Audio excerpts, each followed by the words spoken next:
que a gente perceber que a gente estava sendo, de uma certa maneira, Abusada abusada sem perceber, porque o abuso nem sempre é algo como só um estupro, né? Existem vários tipos de abuso. Eu fiquei indo para teste, indo para todos os lugares de barriga de fora, até em lugar que estava frio, porque eu achava que aquela barriga ia poder me botar em algum lugar. E aí, eu me lembro que nesse dia eu me situei de que eu também ia ter que ir por um outro caminho, porque aquele caminho padrão, eu nunca ia seguir, porque sempre aqueles, a maioria eram homens, tinham um olhar para mim de que, não, você não pode ser a protagonista porque você não é a menina linda da novela. Esse foi um se situa que eu falei, cara, não vou nem tentar mais. Pegando o gancho que a Ingrid está falando agora e voltando para o nosso gancho das gerações, essa geração de agora tem total consciência dos abusos. Ah, é verdade. Total consciência do papel da mulher. A diferença, é verdade. Nós passávamos pelos abusos, era naturalizado. Natural, a gente nem percebia. Não, percebia, mas era normal. Fazia parte do dia a dia. Quando tu escolheu ser atriz, tu já esperava que o cara ia te falar uma babaquice naquela época. Você ser mulher, você ouvia babaquice o tempo inteiro. O tempo inteiro.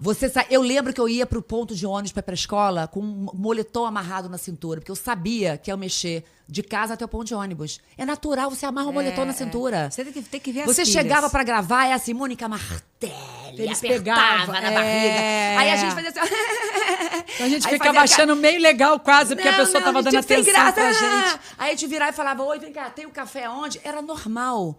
Hoje em dia, se faz isso, não existe. Não existe. Então, é uma vantagem das novas gerações. Então, nossas filhas, elas sabem muito sobre esse assunto. Muito, muito. Então, que bom. Maravilhoso. Então, essa geração que tem tanta informação e que todo o movimento feminista, né, essa segunda onda que veio e que está conscientizando tantas mulheres, é uma tomada de consciência que não tem volta. É claro que todo esse movimento... né, que tentam, né, enfim, retroceder esse movimento, mas faz parte do movimento. Faz parte do movimento a gente caminhar e eles tentarem retroceder. Porque ninguém quer perder privilégio, ninguém quer perder espaço em nada na vida. Então... Mas tem várias coisas sobre... Veja, é um cara observando. Tem algumas coisas, algumas conquistas que me parecem que foram muito bem sucedidas, especialmente isso que vocês estão falando agora. Não existe... Pensar que um cara numa produtora vai tocar numa menina muito doido. Já soa um absurdo, assim, né? E falar do corpo dela. Mas a pensa, questão... e falar do corpo... Ele falar do corpo dela, não só, né? Mas eu quero só entender o que você acha que não é... Não, eu acho que o que eu ia dizer é, ao longo do tempo, falar de feminismo acabou virando uma pauta até política, quase que, meio que se tu falar de feminismo em algumas rodas, tu é identificado automaticamente como petista, por exemplo, tá? O que não deveria ser verdade, porque isso é uma pauta... dos seres humanos, tá ligado? Assim, como a gente faz... Tu não quer roubar a minha casa ou propor uma sociedade das Amazonas como era lá em Temícera, né? Sim. Tu tá tentando propor que o cara não seja um babaca quando você vai procurar um emprego. Claro. Tu tá propondo uma parada que é mais... ganhar igual a eles, claro. no Isso, mesmo tá propondo cargo, uma parada né? mais... Claro. E assim, ao longo do tempo, e aqui me corrija se eu estiver errado, eu vi uma galera esticar a corda demais, e isso aconteceu com todas as militâncias, tá? Que... no fim, a percepção era, na minha opinião, o enfraquecimento do movimento. Por quê? Porque tu acabou levando para um lado tão intenso que tu tá batendo nos troços que nem é verdade na realidade. É um troço que tá só na internet, não sei o quê, como, por exemplo, e eu não tô falando, isso não é um tema do feminismo, mas, por exemplo, pronome neutro. Pronome neutro, ele não tem um impacto real na vida das pessoas no dia a dia. Sim, tudo bem. Né? Antes disso, a gente tem que debater se o cara vai continuar batendo no gay, na rua, só porque ele é gay, ou sei lá, né?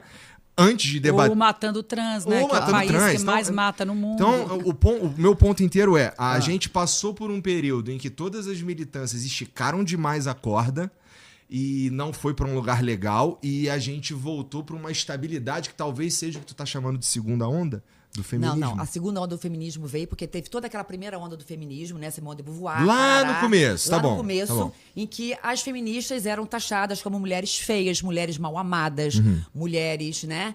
Então, e essa segunda onda do feminismo veio com essa tomada de consciência do Me Too, que a Ingrid falou. Veio toda essa tomada do feminismo. Só quando a gente fala...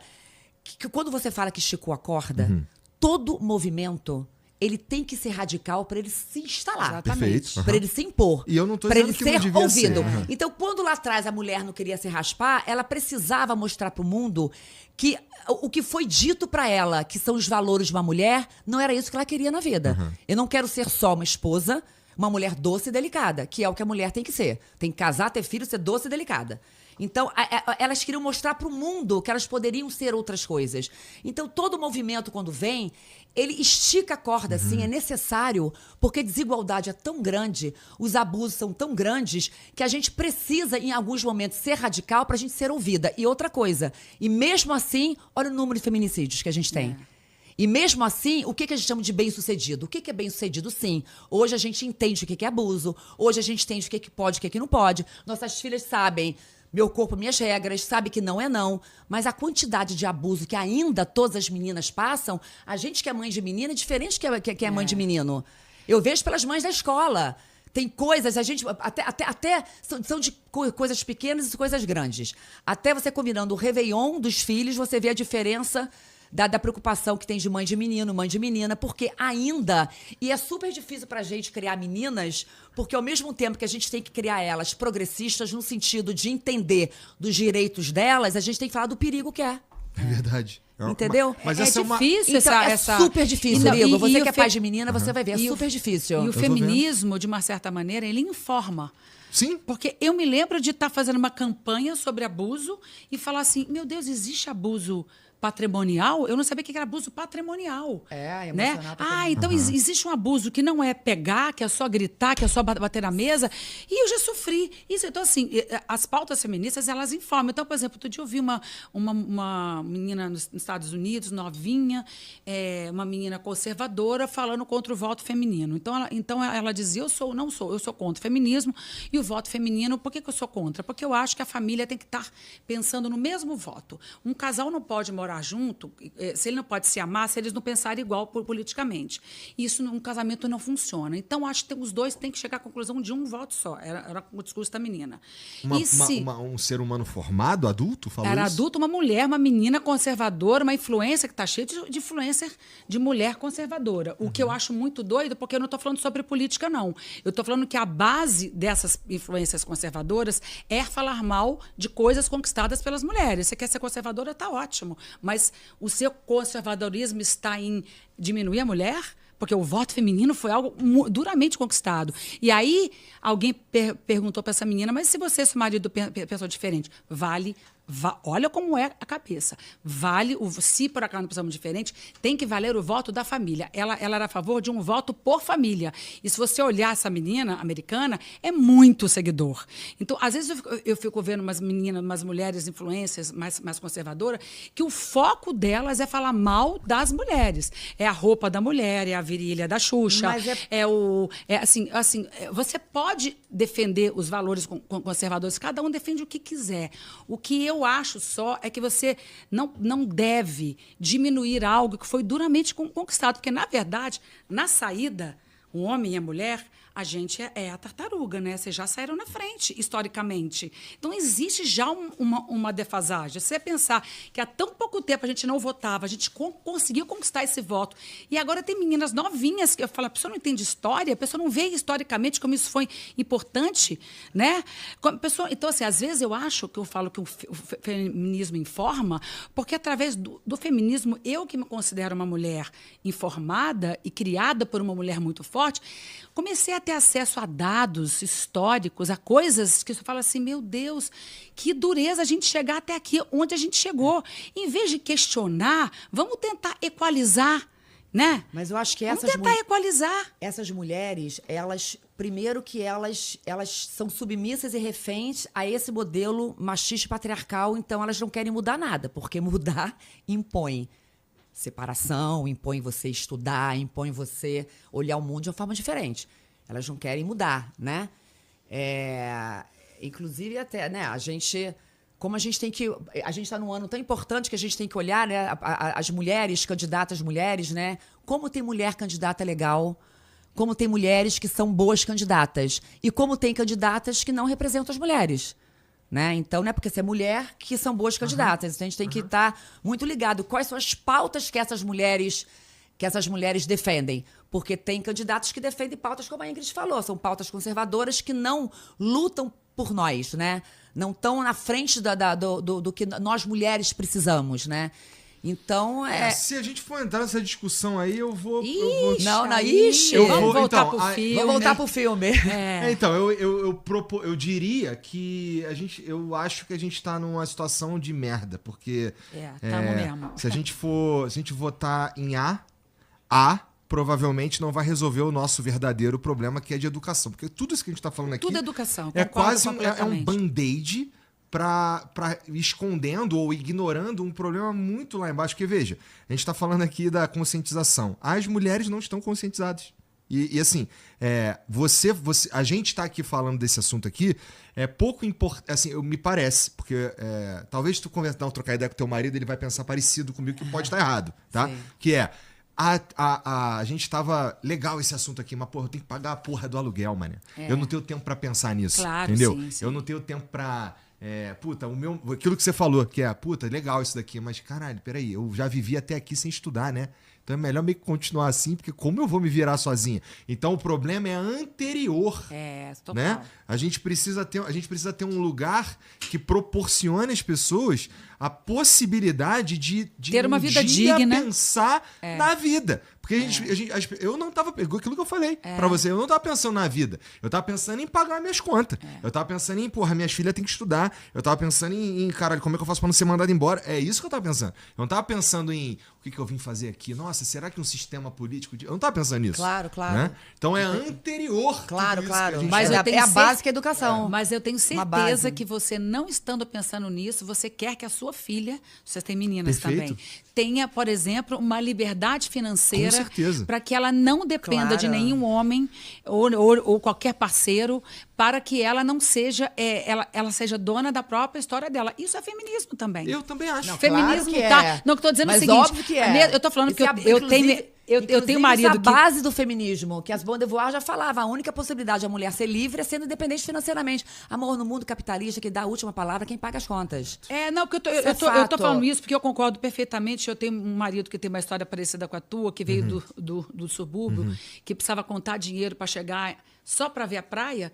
E é completamente outra realidade. Eu sempre falo, eu vim de uma realidade de privilégio. Eu saí do Rio de Janeiro, de Goiânia para cá, com o pai me bancando. Isso muda tudo. A verdade é que isso muda Claro, tudo. E como eu óbvio. tenho um marido que veio de um lugar muito diferente do meu, e a história dele, eu olho e falo, cara, como a história dele, como foi mais difícil para ele do que para mim, mas eu vejo meu marido se reeducar em pequenas coisas por causa do feminismo. E quando eu falo do feminismo, porque é uma pena que a palavra feminismo tenha se tornado tão pejorativa, porque o feminismo está nas pequenas coisas do dia a dia.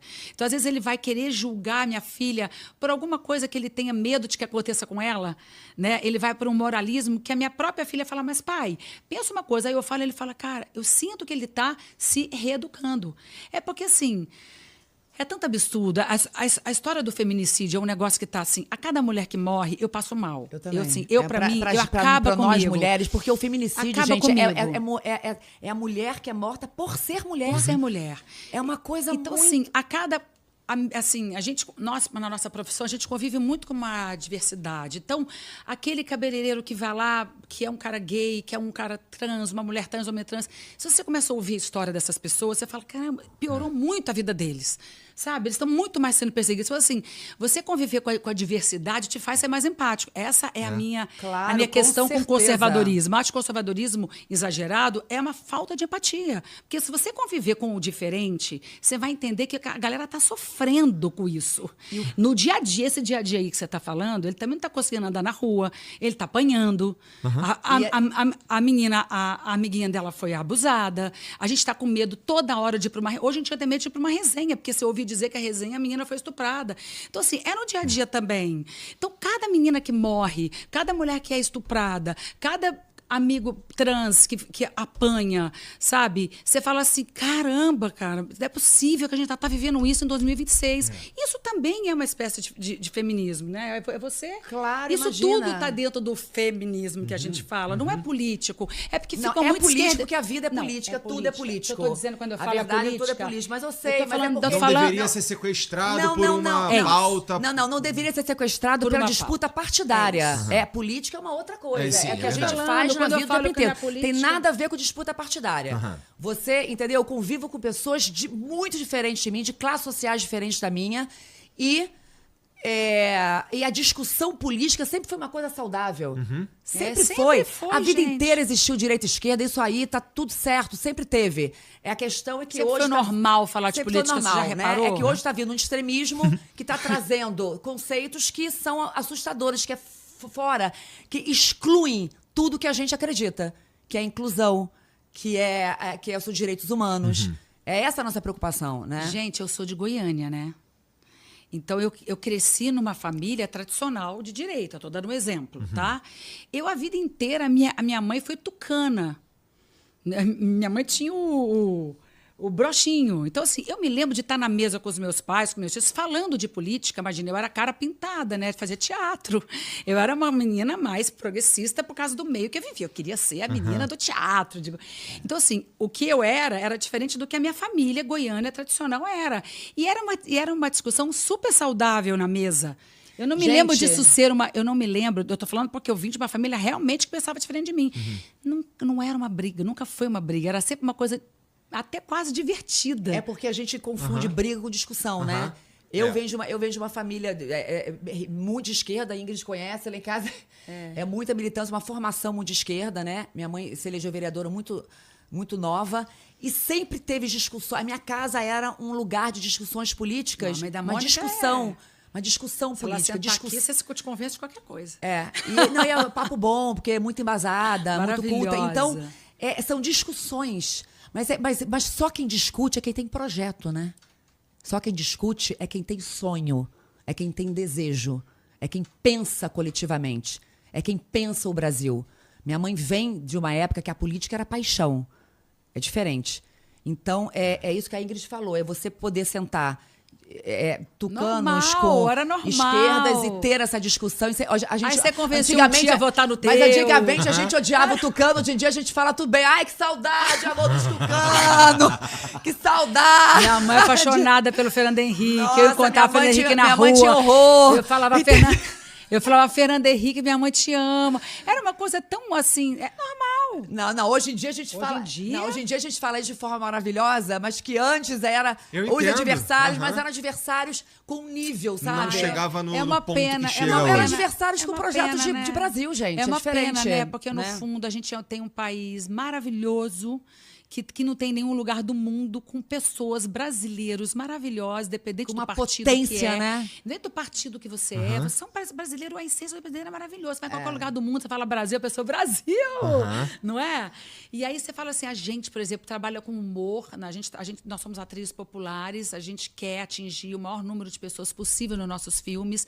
Então, assim, essa disputa partidária é ruim para a cultura também, porque aí o cara deixa de te ver, porque você não pensa igual a ele, o que é uma Mas você grande sabe que eu e a bobagem. Ingrid, a gente... É uma pena, né? A gente... Muito. Uma pena, É, cara. mas eu eu fico acho tão que triste com isso, porque eu falo assim, porque aí entrou na cultura... Mas eu entrou acho no que o humor, ele tem uma coisa muito maravilhosa da forma como a gente trabalha, que tudo que a gente passa, que a gente vive, que a gente escreve, que a gente faz, chega em todas as pessoas.